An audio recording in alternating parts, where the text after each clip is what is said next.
we lack information at all times in every conversation, and our formulas for processing information are off, right? Just assume that, right? So a long time ago, I just said, look, my brain is cuckoo for Cocoa Puffs, right? So I automatically assume. So when you go into every relationship, you have information I don't have that I need, and you have a way of thinking that, so you become teachable. So people will say, well, I know I can be wrong sometimes. Or they'll say, well, I know I have a blind area, like the Johari window blind area. How do we eradicate the blind area? We can't do it passively. Like, wait for you to share me, like this is where you might be blind. No, you need to eradicate the blind area by going after it proactively. Welcome to the Small Steps, Big Wins podcast. I'm dedicated to helping you take control of your life. Together, we'll explore practical tips, expert advice, and inspiring stories to help you overcome obstacles and achieve your goals. Making small changes is possible and can lead to big results. Are you ready? Let's go do this. Well, welcome back to another fascinating episode. I cannot wait to talk to our guest today. So welcome, everybody. I'd like to welcome Dr. Greg Stewart to the show. Dr. Stewart is a counselor, executive coach, and consultant. He is the author of 2 great books, iCubed and iCubed for Couples. And I'm looking forward to diving into both of those, but mainly the iCubed for Couples, because that's the one I was reading. That's the one I'm fascinated with. So Dr. Stewart, welcome. Thank you, Sue, and thank you for the opportunity to be on your show. It's my pleasure. Oh, I'm so happy you're here. When I started reading your book, I got even more excited. I'm like, wow, the content that's in here and the conversation we're going to have is going to be very, very helpful to those who are listening. So I want to focus on, I want to give you the opportunity just to explain a little bit, if you want, who you are, background and everything. And then we're going to jump into your new book, iCubed for Couples. Okay, so I'm going to start off really early in life, but don't worry, it's a fast story. So I like sharing the story was, when I was a kid in the 70s, I became a Christian in junior church, and that plays into it. So my parents were going to church, which meant I quit going. Then we fast forward to I suffered the consequences from the party-hardy teen years, as a lot of us did, and then recommitted life to Christ. And I was actually a math major in college, and that's what kind of played into the IQ, which you can explain. But then I started attending the same church, and then during that time, I was, went to spend the summer in South America and went to a Bible Institute for a year. And then I came back, and I was one of those young people that had like 160 credit hours but no degree. So back in the 90s, they started forming the adult and continuing ed program. So you go to school for one night a week for a year and you get your bachelor's degree. And the one that they offered, because I wanted to get onto seminary, the one that they offered was in organizational leadership. So I took it and got my bachelor's degree, liked the material, but I wanted to get into seminary. But my first semester in seminary, it was a major defining moment for me where I took philosophy of counseling as a general ed course. And it was an epiphany in the sense of how much I could use it in ministry, but also how many issues I had, right? So that was the other fruit of it. So I got my Master of Divinity in 3 years, and then in the year 2000 got ordained, and then started teaching. Another defining moment, started teaching for my alma mater in all the organizational leadership courses that I took in my undergrad, and fell in love with leadership. And then I came across the book Emotional Intelligence by Daniel Goleman, right? A lot of us know that book. Familiar with that, Phenomenal yes. book. And also I was underneath a leader that he was a great guy, but he just had a lot of emotional struggles. And so that perfect storm then led into, I got my MA in counseling, and then started my PhD in counselor education and supervision in 2005, but I did my dissertation on the relationship of emotional intelligence with job satisfaction, organizational commitment. So even though it was in counseling, I did my dissertation kind of on an organizational commitment piece.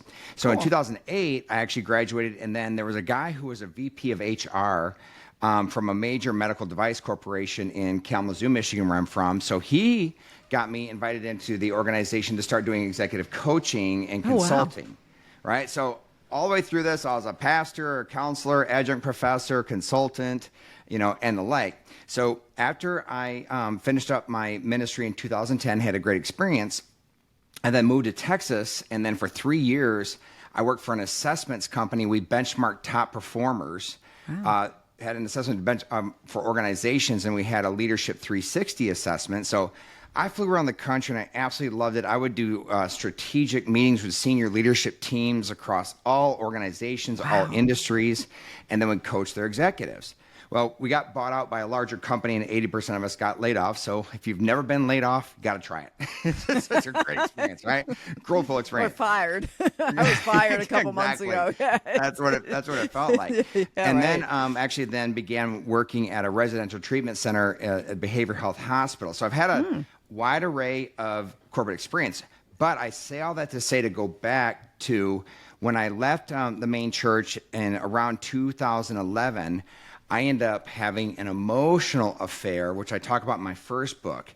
And even though I had all the letters and I was a pastor and a marriage counselor, my marriage wasn't doing well, and boom, up comes this experience. If you don't know what, people don't know what an emotional affair is. It's just, emotional connection with nothing physical that happened. Mm-hmm. So that's when I really began a deep dive into what was going on and began like a 7, 8, 9 year healing process, which then resulted in my first book. So it's really kind of a deep dive into the first book of Unlocking the Inner Strength Behind Your Negative Emotions was my first book. That's kind of how it came about, where I had to face my own stuff. Mm-hmm. But on the other end of it, I can say that I'm stronger now than I've ever been, and it's a phenomenal place of rest and peace. But that's kind of like the journey of both the craziness of all the different careers, but also my own personal journey as well.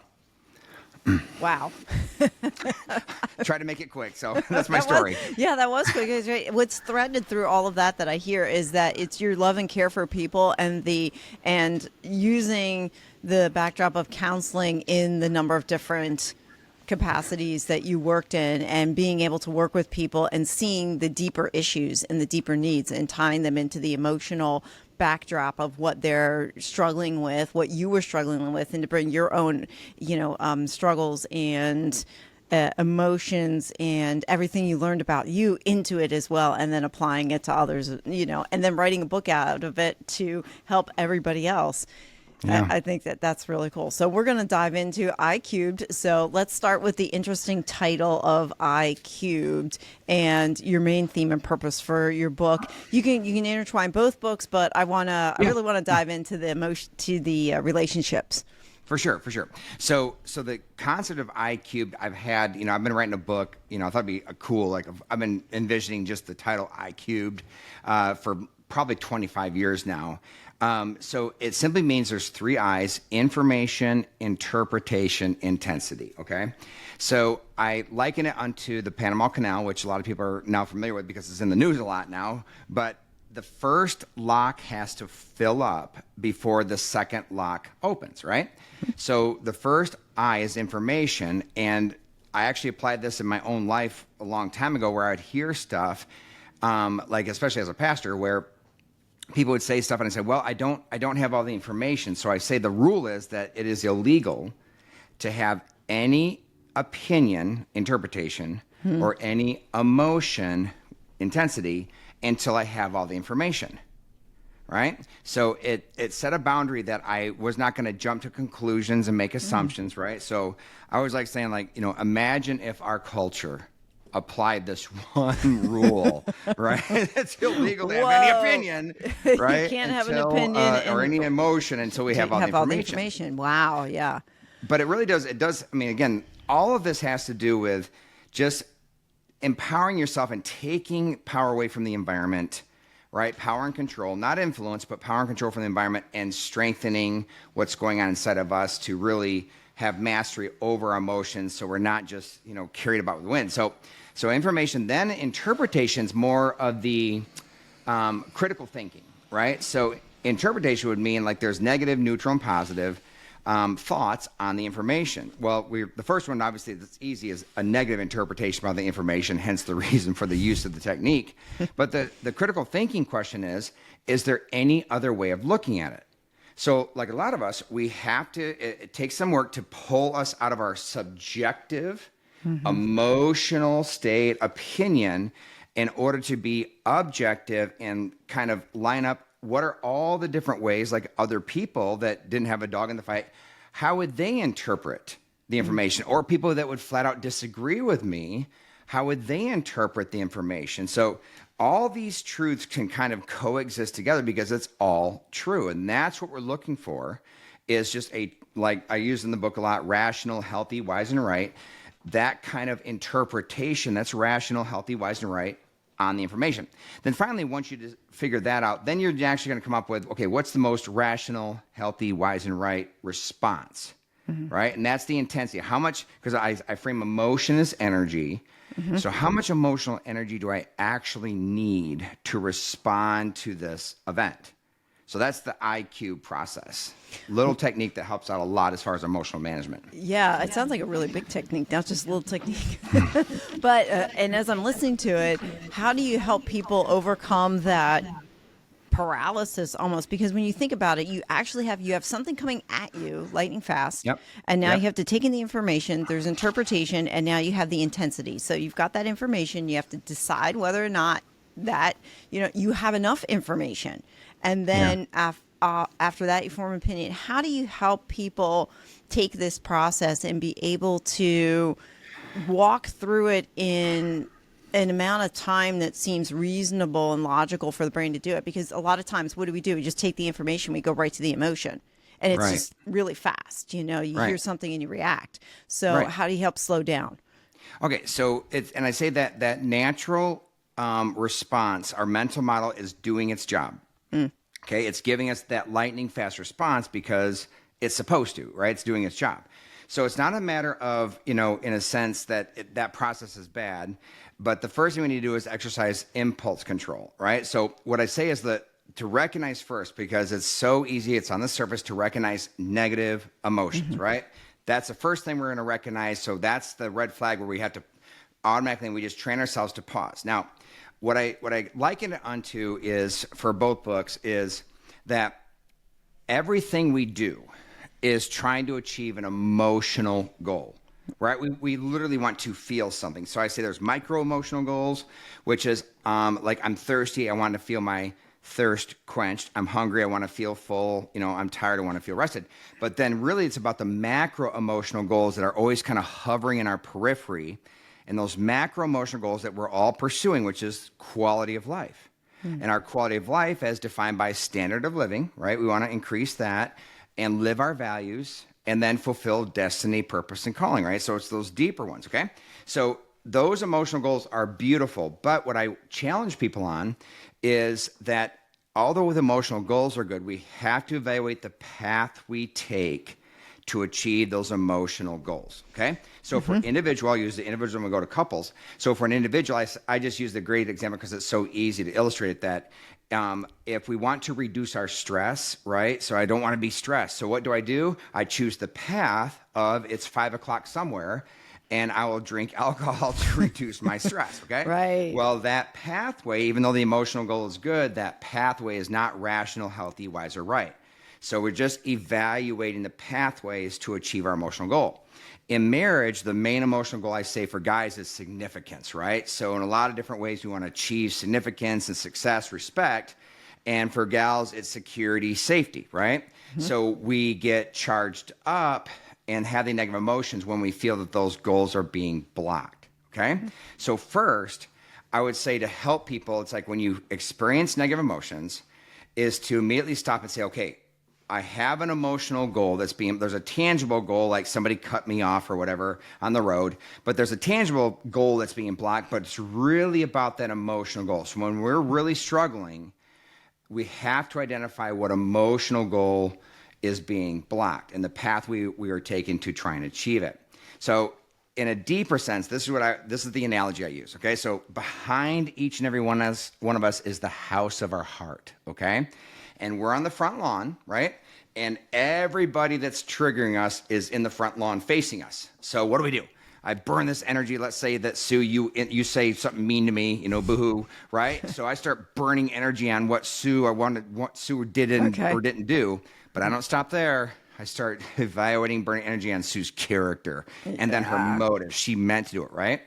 So what I sense is that when we're looking at that, but we're putting all of the power, the solution to my negative emotions rests in Sue changing.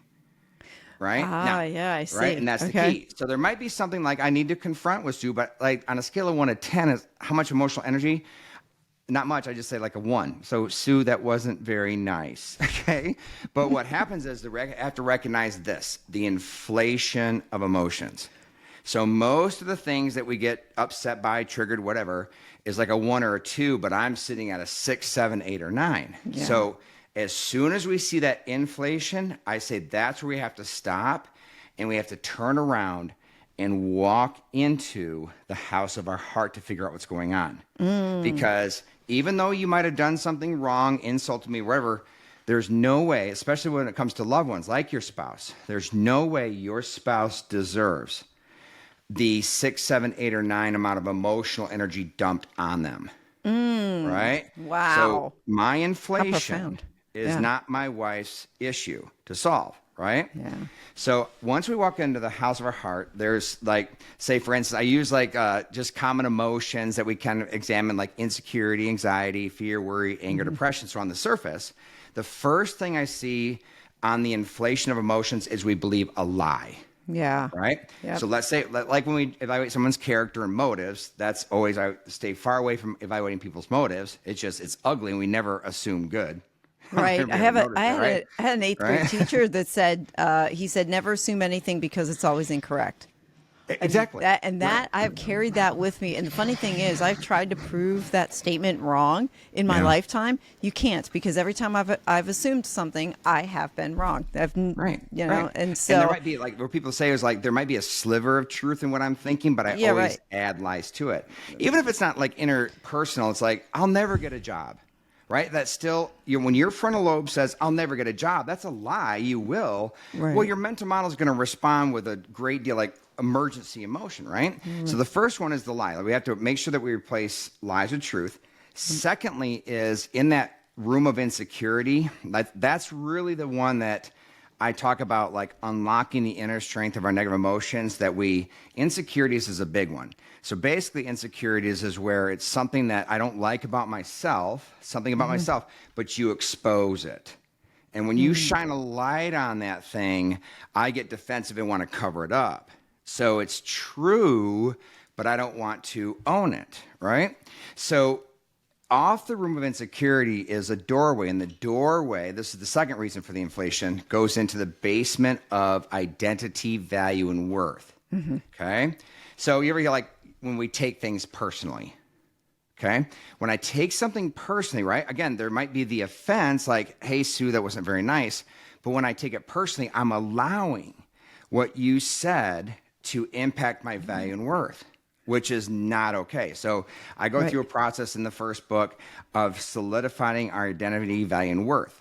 And then finally, over in the corner in the basement is the dark, dingy door of trauma. So there's big T trauma and little t, and most of us have not gone through big T trauma. Many of us have. But the little t trauma is just simply a lot of negative events that we've gone through, which simply means this, that when I enter into a situation, my mental model scoops up like a backhoe the emotion from that event and plops it on this current situation. It's like, oh no, Greg, here we go again. So we have to really watch. The first key is emotional goal path, what emotional goal is being blocked, and then look out for that inflation. Because it's like when we know that I'm really upset, the third piece is, like I say, we have emotion is energy. Number 2 is to have the right amount, but number 3 is this. When we just train ourselves to have impulse control and say, wait, Greg, all negative emotion is exposing something in me. Right? So that may sound bad, but it's actually empowering, because once I stop and I'm pulling not only solution, because it's exposing something in me, I'm also pulling the responsibility, which also means I'm pulling the power away from the environment. Right? So the environment should not control us.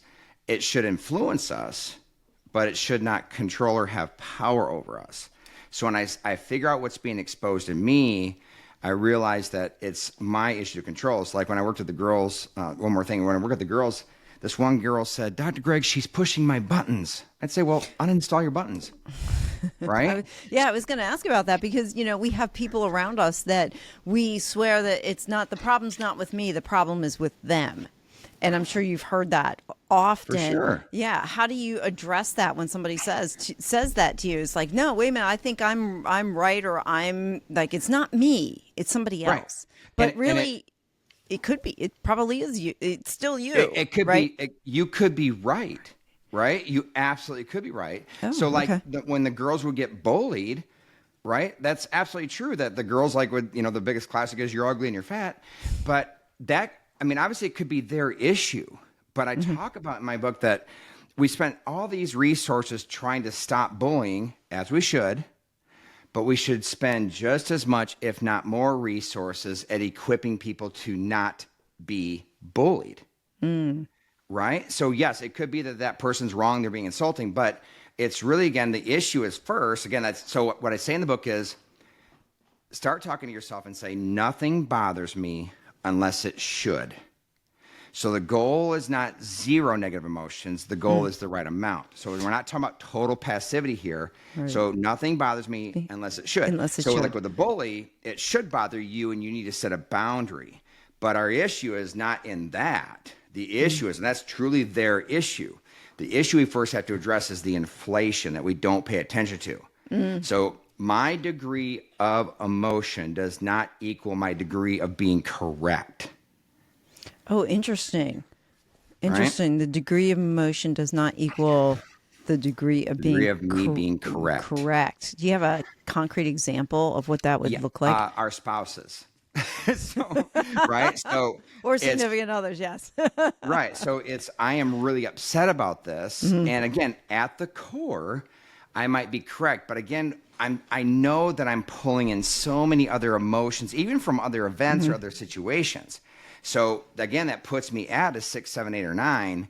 But again, I only need so much emotional energy to address with my spouse. And what I'm uncovering is I might be believing a lie. That's not my spouse's issue. So it's going to inflate my emotions, but that doesn't mean I'm all the more correct, because I could be believing lies, which I have about my wife, right? That she did not intend or did not want to come across that way, but I'm saying she meant to, right? Or it could be that, honestly, on identity, value, and worth, that my insecurities, right, are not my wife's issue to solve. So my value and worth is not my wife's responsibility, it's mine, right? So I like saying the issue isn't what they think of you, the issue is what you think of you. And a lot of times with our spouses, we want those emotional needs met from our spouse. Why? Because hey, honey, I need you to fill a vacuum in me because I don't really like me, so I need you to fill in that hole in order to make up for what I think about myself. Wow, So that's an a example. huge responsibility to place on somebody that shouldn't be placed there. Of course. Wow. Wow. Right. But how often we default to that? I mean, as you're talking, I see it in myself. That you go to that person, it's like, I need X, Y, and Z to that. How do you encourage couples to have those difficult conversations that are emotionally charged? So let's take, you got the wife who is at a 7, 8, or 9, the husband's at like 1 or 2, but there is something in between that they really there's a issue there that does need to be discussed. Right. Very much so. There's something that's happened. So when somebody realizes that they're there, how do they conduct a conversation so that it doesn't go the wrong way? Right. So it doesn't turn into a shouting match. Like, you always put this on, you know what I mean? Right. So a couple things. Number one is like every couple that comes in, to my office, if you will, because most of it's online. But every time a couple signs up for counseling, they talk about communication. So I say I have 3 phases to couples counseling. One is to not cause further damage. So what happens is every couple has legitimate topics to discuss. That's fine.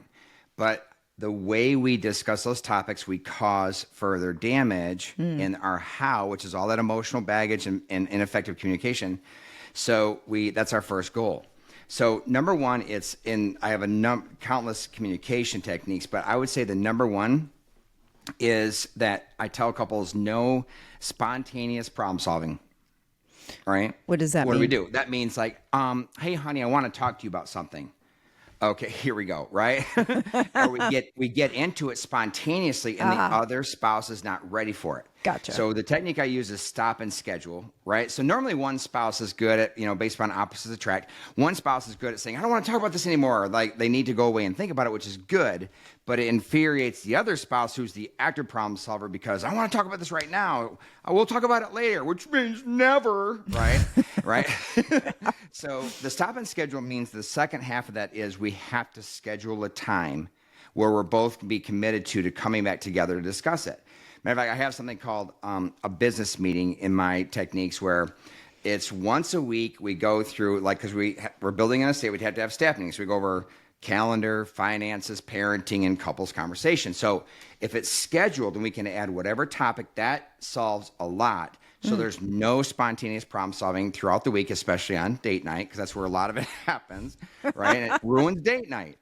But secondly is the communication techniques that I have a number of them, both techniques on how to recover from a bad conversation, but also there's one that I use called couples dialogue where it's a very mechanical way to walk through a topic.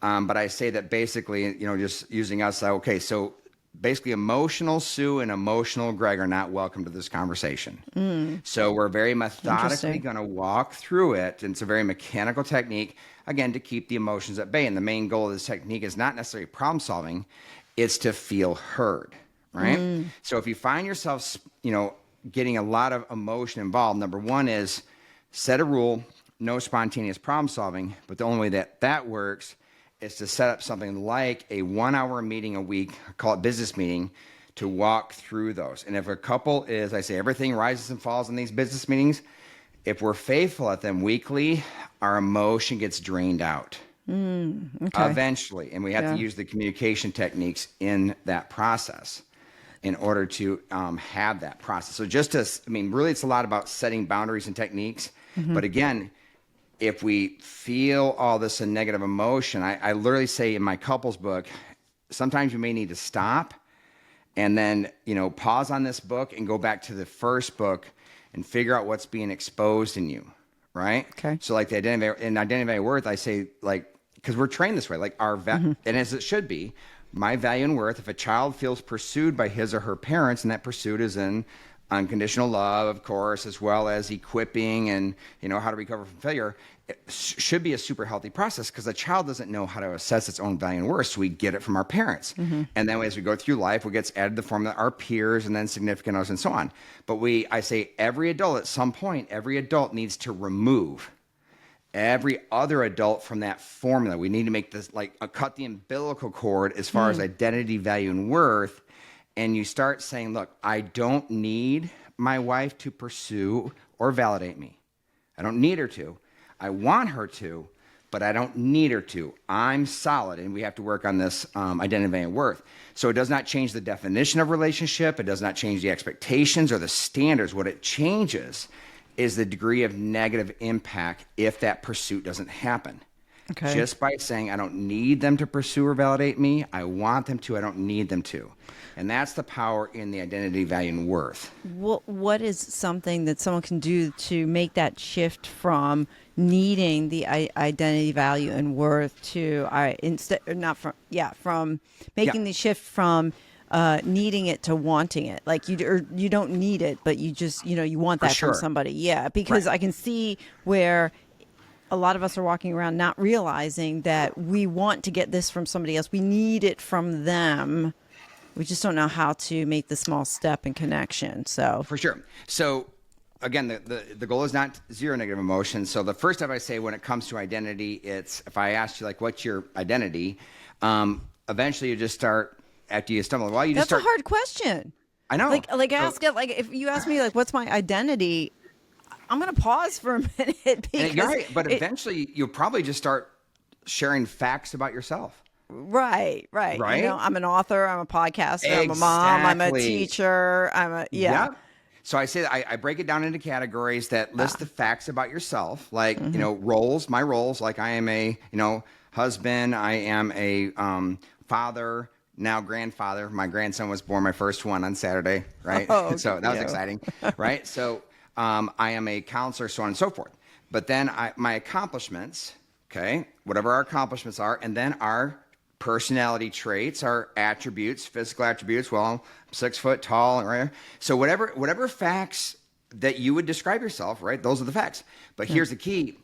Next to each of those facts, you assign a value and worth to those facts. Namely, I just simply use does this fact about me increase my value and worth, does not impact my value and worth, or does it decrease? And the decrease is not bad because let's say that an accomplishment, I have a bachelor's degree, but I really want to get a master's degree. So having a bachelor's might decrease my value and worth, but that's okay because there's the negative energy we use to burn to achieve our next goal. Okay. Right? Sense. So it's just, there might be a physical feature about yourself that that you may not like and it decreases, but you have to do some internal work. Like why would, because, I cheese about my larger than average nose, right? So if it decreases my value and worth, I need to do some work on being great, accepting. Why does it of matter, right? Exactly. What does it Yeah, matter? Exactly. because you But can't some change it people, anyway, as you right. might imagine, the physical feature, right? I getcha. So Yeah. I talk about a triangle. Then in the triangle that my value and worth is based on achieving my personal professional goals. That's fine, right? That's my identity, value, and worth. And then over here in the corner, we get into as far as, seeing yourself at your best. Like when I sat here, it's like when I'm at my best in all of my roles, do I like that, Greg? I do. When I'm at my best. So what do we do about our failures and weaknesses? Well, I point out, your failures and weaknesses, the plain and simple fact that you can't stand it when you fail proves it's not you at your core. So there's a difference. We deal with our weaknesses by coming up with a strategy to achieve our goals. So it's not avoiding anything. It's recognizing that I'm trying to at my best, and there might be our failures and weaknesses over here, but it's not you. It's not your identity, value, and worth, because you don't want to be that. Right. There's the key then. Failures, a lot of times, do you find people like they're taking those failures personally? But Yes. as you're just pointing it out, it's not. It's just something that happened, and it doesn't. You should not allow it to affect your identity, value, and worth because you failed. And I like. I've done a coaching program last year, and they talked about failures being opportunities to learn. You really didn't fail. You just found something that you can improve on and just do better the next time. So it's really not a failure. It's how you view that failure. It's not really failure. And even mistakes. I love the play on words. And I'm sure you probably do too with the English language and what we say to ourselves and how the words are constructed. So mistake is the word take. I missed getting that goal. It was a mistake. Okay, it's fine. You can move on from it. And I'm a recovering perfectionist, so I've had to do a lot of work in this area to turn around those failures and to make them look a little, not take them as failures, but rather opportunities to learn. I want to circle back around real quick because I had an interesting question out of the stop and schedule for couples. So you've got an issue, and I heard you said like don't come at the issue right then and there. Instead, stop it and schedule it when you want to talk about it. My question on that is what happens when something really does come up at the moment and needs to be addressed? Is it still a stop and schedule, or is it because I can think of one or two things? I have a conversation with somebody, something came up and it's like, wait a minute, I really, this situation just happened and I want to capture that moment and just go back and say, let me capture this so that this doesn't happen again. How do you differentiate between something that has to be addressed in the moment versus stopping and scheduling it for a later conversation? Yeah, for sure. So first, I would say that whatever percentage, 99% of topics don't need to be. Okay. Right? So if you took that topic so that just happened, that reminds me, of course, if you'll remember it. So I would say number one, put it on the agenda for the business meeting. But it's okay because a lot of people can address small topics. I have a technique called, "Hey, are we safe?" And what that means is I'm going to first ask, "Are we safe right now?" Which means I'm going to bring up something that might upset you, but I don't want you to be defensive. I'm not here to attack you. I think it's a legitimate issue. Blah blah blah. All that's included. So you say, "Yes, we're safe." So honestly, when you kind of just leave me at a social gathering without telling me where you're going, and I'm just kind of standing there, I don't feel important, right? So a really short. Now, if we can do that, like that's a technique where you say, "Are we safe?" and you can deal with it right there on the spot. Like, you're right, I should not do that. Then sure, right? It's really about that. If couples can't do those, and every conversation, it's really about the effectiveness of each couple. You certainly can deal with it on the spot. But if you find yourself that everything turns into a large argument, even if you say, like, because then let's say we're talking about it, then we start getting into it, right? Then I say, okay, then the emotions start getting charged, but there's what I call the point of no return, right? Where right before then we simply say, okay, now we're heading down that road, so let's stop. Even if it's 15 minutes, make the schedule 15 minutes or an hour or tonight at 7 or tomorrow at 8. Schedule it if you start to get charged because you don't want to cause damage. So if you do want to discuss it, okay, great, but realize that, there's different techniques we can do on the spot to make sure that it doesn't get, that's the whole point, is to avoid the escalation.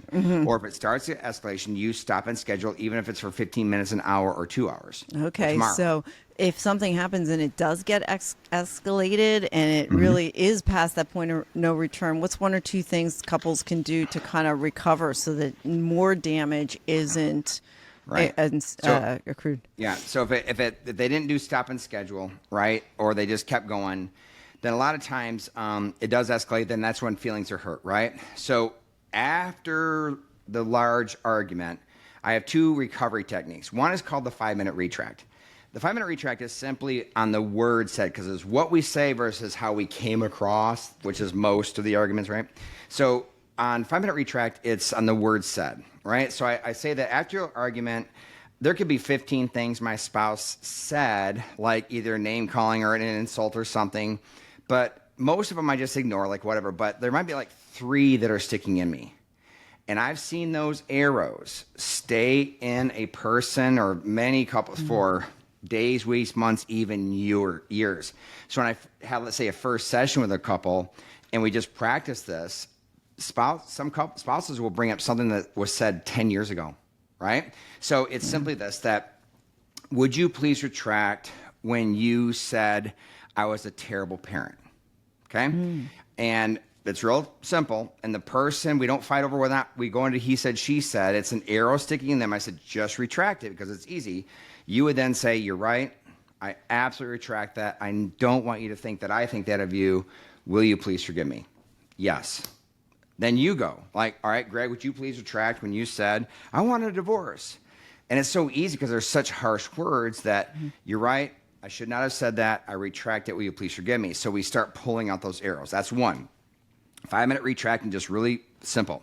Then there is simply what I call instant validation, where a lot of times we'll say, you know what, the only reason I said that to you, Sue, is because you, as if it's okay for me to respond horribly, because the only reason I called you that or said that is because you. So the instant validation is, look, regardless of what you did or said, it was not okay for me to respond the way I did when I fill in the blank. So you're owning that regardless of what your spouse did or said, that gives you no right to respond in an irrational, unhealthy, unwise, and wrong manner. So a couple of those techniques help with recovery after there was an escalation and feelings were hurt.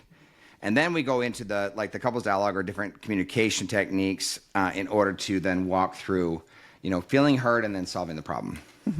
Yeah, I got that from your book. There's a lot of depth to your book. Yeah. Like I was jumping around too. I read in the book, how do you heal from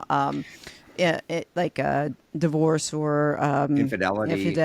Affairs, that was back That's in there. big. And that was a great chapter. I kind of jumped back there on that one because it was an interesting topic. And then you go through all the different types of relationships and the challenges that you can have. What's one thing that you thought would be hard for couples to embrace when they're trying to heal their relationships, but really it wasn't? And then flip it. What's one thing you thought would be easy for couples in healing, but it turned out to be more challenging for them in your studies and experience? Right. So what I thought was hard but ended up being easy, which I actually incorporate in the first session, is to lay the groundwork. I would say, okay, so I say every relationship is about safety and pursuit, okay? Everyone. So Just it's a rhetorical question, guys, but I just want you to state it. So, right? So I'd say, Sue, do you want Greg to be safe emotionally, relationally in your heart? Well, of course I do. Greg, do you want Sue to be safe emotionally, relationally in your heart? Of course I do. I say, guys, right there. So you both acknowledge you want to be safe. So what that means is when you're not feeling safe, that's the anomaly. Even though it might be occurring a lot right now, it's really about, but that's still the anomaly. It's not who you guys are in your hearts.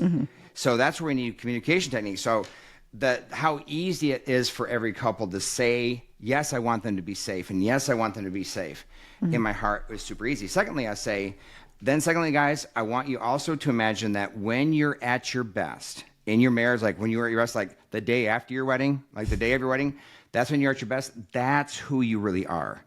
Because that's what but they want their wedding day and the day after to be every day. We know we're not, but right now you guys are so hurt that you're not feeling safe. But who you are at your best, like when you guys just empty out and you're holding each other and say, this is us.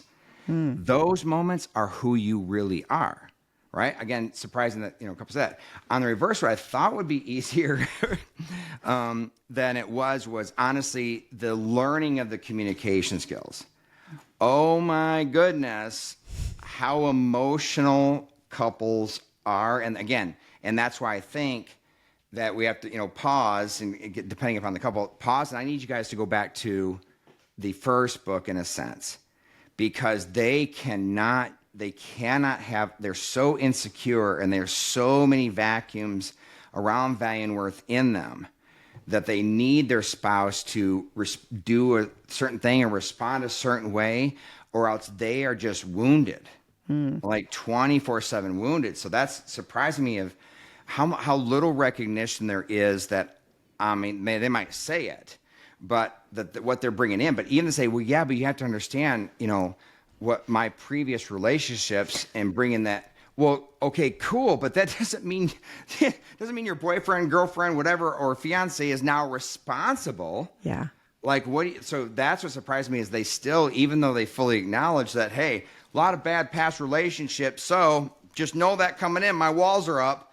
Well, how is that their responsibility? So you've got to stop and do some internal work first. I was just trying to say, because there's a lot of people who will, like get divorced or, you're dating and you have lots of other, days and stuff. How do you help couples stop bringing, that old past relationship into a new relationship? I mean, that's other than just pause. Self-awareness 101, recognize it's happening, right? Which again, it's normally that's a small hurdle, but some people it's not. It's a big hurdle. So recognition. But secondly is you need to stop, and then we may need to meet for a few sessions by ourselves because you need to do some healing there.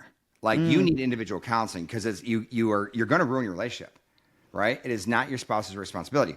And of course, men and women are all over the board as far as their ability to do that, right? Right. But nevertheless, no, I got to stop. I mean, and literally, I say do individual counseling because just to, I want my spouse to be there. No, why? Because you need to understand that I don't want your spouse in your individual counseling to heal from this, whatever. Now, again, it's not a hard and fast rule, but generally speaking, because you need to recognize this is you. What are some red flags that are self-sabotage in like new relationships that are forming? It's they've been together for a little while, but yet you still have this past history. You're bringing it in, and I'm sure there are subconscious self-sabotaging techniques. How does one see them? Because if you can't see, you can't fight an invisible dragon. Like you can't. I mean, meaning you can't fight something. You can't fix something you can't see, but there's something there. So right. So great question. So I don't care how people in their 20s, 30s, 40s, and even 50s, then they start on the dating scene again.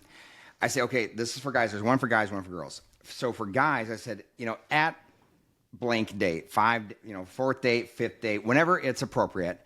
So ask the gal. So tell me about some previous relationships where you might have been hurt and how you healed from it, right? Legitimate question. So what I say, one huge technique is it's if she waxes eloquent about the story of how she was wounded and then bullet points her healing. Oh, but I'm over it. Honestly, run. Because in a sense because she's not. And secondly, like I actually did a video one time where it's like, if the gal says, you know what, if the gal struggles with trusting you, not because of anything you did, but because of previous relationships, you've got to bring that to the surface, because that's a sign she's not healed, right? So it doesn't mean that you're going to end the relationship. It's just, that's the recognition There's I'm work. often seeing. Now with guys, for the gals, like say for instance, it's more not in a story.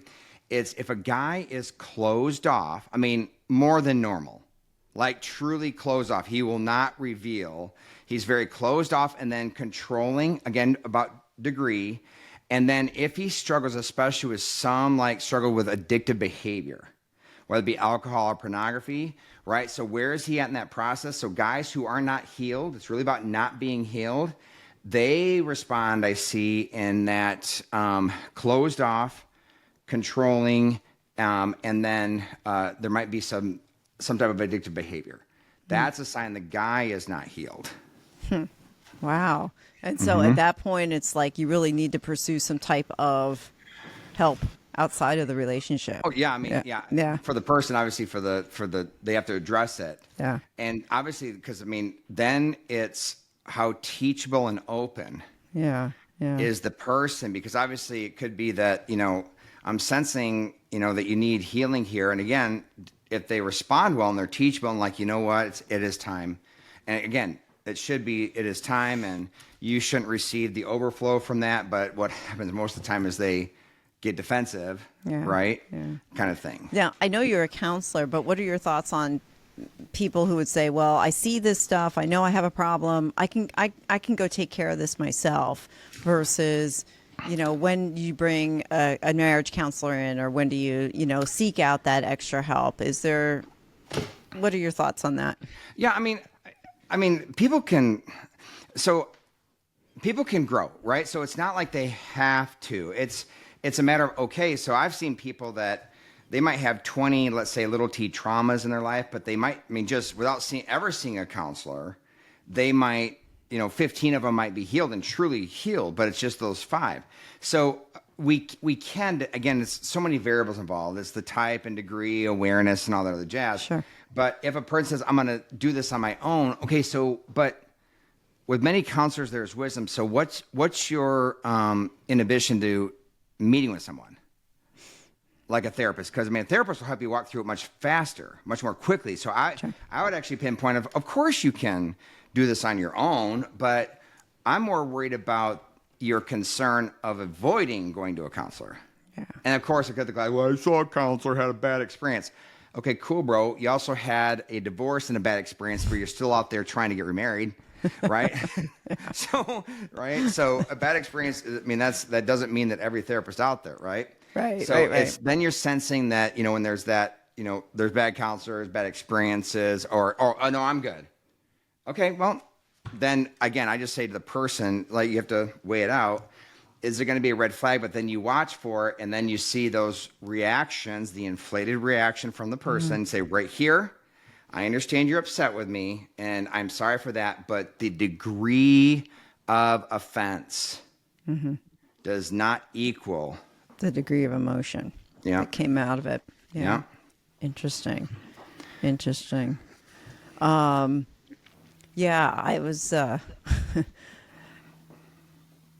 this idea of trauma and healing in trauma, the big T's, the little T's, we just don't realize how ingrained they are into our psyche, and how detrimental they can be.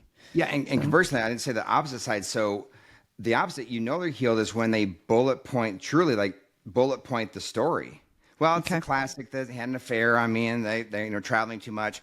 But man, this is everything I learned, and they wax eloquent about their healing story. Right. Everybody who's healed says what? says, I'm stronger now than I've ever been. Like I mentioned, I'm stronger now than I've ever been. I wouldn't wish that upon anybody, but I'm stronger now than I've ever been. Right. And they just cut because they're excited. Like this is everything. Yeah. Like, so how can I talk about having an emotional affair and like, hey, come read my book. And I had an emotional affair, especially with couples, but I've been through a divorce. But my healing process, I say my ability to do marriage and couples counseling has skyrocketed. I'm far more equipped as a marriage and couples therapist now than I was prior to my divorce. Now, obviously, we not advise getting a divorce, but my point is that whatever it is, we can heal, and like a broken bone that's healed has more bone around the break than it did before the break. So it's almost nearly impossible to break it, and that's the whole goal. How can a couple where the guy had an affair, how can they stand up in front of an audience at church or something and talk about it's because they're healed? A couple will say, we are stronger now than we've ever been. So it's also that other pieces when we've been hurt in our past. Are you getting from the person? Maybe you can ask, like, as far as bullet pointing, all that, but are you getting from them how much more resilient they are? Emotional resiliency from those experiences. And you can read that, from people. How much stronger are they? Are they still wounded? Because if they don't heal, it's wounded, bitter, entitled. Right. What are your thoughts on couples that they realize, okay, they've been in previous relationships, and then now they come together in forming this new relationship. But yet they realize what went wrong in the other relationships. And, what are your thoughts on them having constructive conversations around why those relationships failed, and let's not bring that into where we are in the current relationship? Is that healthy? Is that a good idea to do? Or is it just something that's, can it be almost self-sabotaging? Well, I would say by definition, if both are healed, then yes. But again, it's more of a testimony and a story as opposed to a commitment. Because again, if you're healed, then you don't need to be reminded not to bring it in. Okay. You're healed, right? Matter of fact, it's out of the weakness becomes your greatest strength. Gotcha. So again, that's what I experienced. Let's say when I talk about back to the emotional affair and I started seeing a counselor, I complained that I felt like everybody I was pursuing everybody harder than they were pursuing me, right? So that was a major vacuum, but I don't have that anymore. And that's why I came up with that paradigm of, I don't need them to pursue or validate me. I want them to. That came these books, as I say, came from Greg Stewart's healing processes, along with my education, of course. Right. But that's it. So that's where it came from, like the identity, value, and worth, and the trauma. A lot of this stuff came from my own process that I don't need my wife to pursue or validate me. I want her to, right? So then I don't need to worry about, committing to her that, hey, I'm not going to bring it in here, right? Because I'm healed from it. Yeah, it's just you're a already recognition over of it. it. And I've already been trained to recognize when I'm, being too sensitive. It's just like you just learn to, again, find out what's being exposed to me, and it's a quick work. Oh, wow. Yeah. So other than pausing, what are some other techniques we can do to kind of slow us down and have us have constructive conversation then? Well, I really, when it comes to, it's a, number one, it's like when you begin, it has to be just impulse control, stop and schedule, because you don't have the resources to slow down, right? That's the point, right? So, but once you start, doing the work and saying, okay, then it almost becomes like there's good impulses too. So not every impulse is bad. Like I impulsively, let's say, work out 3 days a week. So the impulse simply means my mental model says, Greg, you're not working out today. What's going on? So impulsively, what you want is as soon as you start experiencing negative emotion, you immediately ask, okay, what's being exposed to me? What's this? I mean, that becomes your default instead of like all of our defaults of, I'm starting to get emotional and again start processing what you did or didn't do, as well as your character and why you are the way you are. So it becomes, once you learn it, you immediately start recognizing like, great, I'm charged up here because an emotional goal of mine's not being met. Right? So you say that, right? I'm feeling blown off or dismissed. Is that true? Right? And it may be true. And the person may not recognize it. Like we say, well, I didn't mean to. Well, okay, yeah, but our daughter used to say that all the time. Well, I didn't mean to. I didn't mean to. But honey, the dog's still dead. Not that that literally happened, but just to illustrate that the impact, it's intent versus impact. Yeah. And that's what we have to own. It's like, even though we don't mean to, that actually The makes it action worse. had a consequence. You know, and you have to understand that the action had a consequence. The consequence may not be what you wanted, but that action produced a consequence for somebody else. So if you didn't mean to do something, but yet the impact was bad, that's actually in a sense worse, because that means it's part of your programming. Yeah. Okay. It didn't pass through your frontal lobe and you made a choice. Now, obviously, if you made a choice, there's another issue there of why are you choosing. But a lot of times people will say, I didn't mean to, but do you realize it's actually making it worse, because that means it's in your programming. You didn't even think about it. Right. And so it came across. The pause in there is actually a really good thing, because it's going to slow you down so you can bring it to the front of your brain because if you're saying, I didn't mean to do it, then, well, yeah, actually you did, because you chose to do it. So now you got to slow down, figure out what that thing was, and try and. If you didn't mean to do it, that means I didn't you mean need to say that thing. Deeper work, because it's auto response in your brain. The formula in your brain was an auto response, so it just did it without passing through your frontal lobe where you did debate. Right? Isn't that interesting? How we just sometimes will default to that. I didn't mean to, as a quick. Band-aid for the problem, but really there's a deeper wound there that a Band-Aid's not going to help. You know, you've got to actually dig deeper and find out, well, if you didn't mean to do it, why'd you do it in the first place? So let's go deeper and figure out what the problem is. And the answer is that. It's already in your programming. Yeah. And then you just have to unprogram that, which is good, because you can do it. You know, you can unprogram yourself from those. It's just using techniques and tips and a lot of what we've talked about to pause yourself, to think about what's going on, to stop and schedule. I love all this. There's just so much information in here, Dr. Stewart. I'm so glad we had an opportunity to chat. What's one question or topic you wish I would have asked about, and how would you have answered the question or expanded on the topic? So around the mindset of our mental models, and I would say teachability. So, I mean, it's okay that you didn't ask, but I'm just saying what I wanted to do it. When I start closing up, I usually ask everybody. So one is like, chapter 1 is about the emotional goals and past. Chapter 2 is about our mental model, and just increasing. So we have like we lack information at all times in every conversation. And our formulas for processing information are off, right? Just assume that, right? So a long time ago, I just said, look, my brain is cuckoo for Cocoa Puffs, right? So I automatically assume. So when you go into every relationship, you have information I don't have that I need, and you have a way of thinking that, so you become teachable. So people will say, well, I know I can be wrong sometimes. Or they'll say, well, I know I have a blind area, like the Johari window blind area. How do we eradicate the blind area? We can't do it passively. Like, wait for you to share me, like, this is where you might be blind. No, you need to eradicate the blind area by going after it proactively.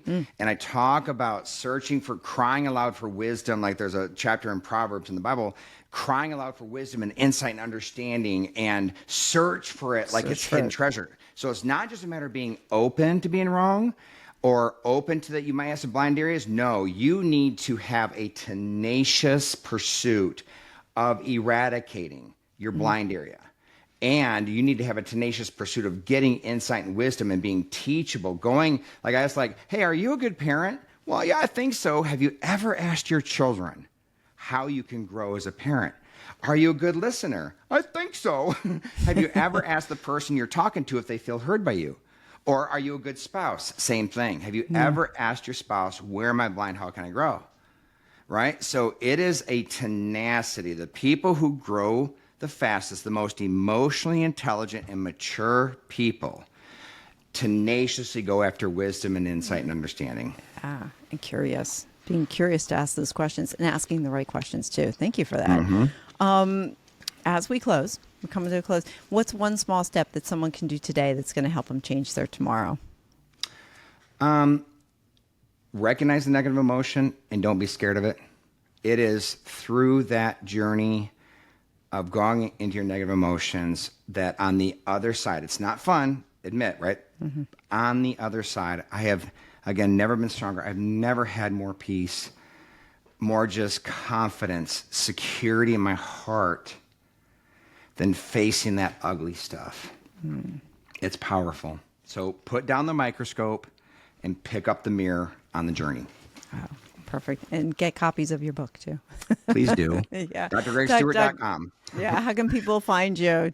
Yep. Yeah, drgregstewart.com, and Stewart is with EW, not you. So all one word, and both of my books are there, drgregstewart.com. Perfect. Dr. Stewart, thank you so much for the gift of your time. This has been an energizing, amazing conversation. I really enjoyed it. Yes, Thank you. You're absolutely wonderful, Sue. Thank you so much for having me on. It's been I'm great. glad you were here. Thank you for listening to another episode of the Small Steps, Big Wins podcast. I value your time with me, and I seek to make every moment count.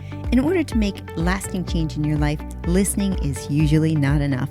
So I want to ask you, what practical steps are you going to put into action today as a result of listening to this podcast? Remember, any step, any action, no matter how small, starts your journey to a big win. And if you're not sure where to get started, reach out to me and let's have a conversation. Until next time, love yourself, then love others. Peace.